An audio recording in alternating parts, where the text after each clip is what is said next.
Door access ಅನ್ಕೊಳ್ಳಿ, ಗೊತ್ತಾಗ್ತಿದೆನಾ? So ಗಾಡಿ ಅವಶ್ಯಕತೆಯಿಂದ ಜಾಸ್ತಿ ಟಿಲ್ಟ್ ಆಯ್ತಪ್ಪ ಈ ಕಡೆ. ಓಕೆ, ಏನಂತ ಬಂತು?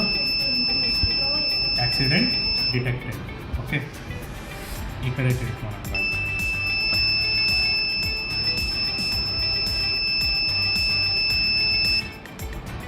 ಓಕೆ, SOSಗೊಂದು, ಅಲರ್ಟಿಗೊಂದು, GPS ಲೊಕೇಶನ್ ಇದೆ.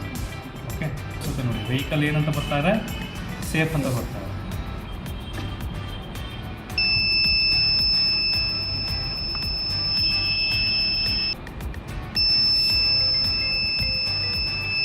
ಅಕಸ್ಮಾತ್ ಅವನಿಗೆ ಅನುಮಾನ ಇತ್ತು, ಹೋಗಿಲ್ಲ ಸಿಗ್ನಲ್ಲು, ನನಗೆ ನನಗೆ ಪ್ರಾಬ್ಲಮ್ ಆಗಿರೋದು ಗೊತ್ತಾಗಿಲ್ಲ ಅಂದರೆ SOSಗೆ ಫಸ್ಟ್ ಲೈನಲ್ಲೇ ಪ್ರಿಂಟ್ ಆಗುತ್ತೆ. ಓಕೆ, ಈಗ ಗೂಗಲಲ್ಲಿ ಹೋಗಿ ಈ IP ಲೊಕೇಶನ್ ನೋಡಿ, IP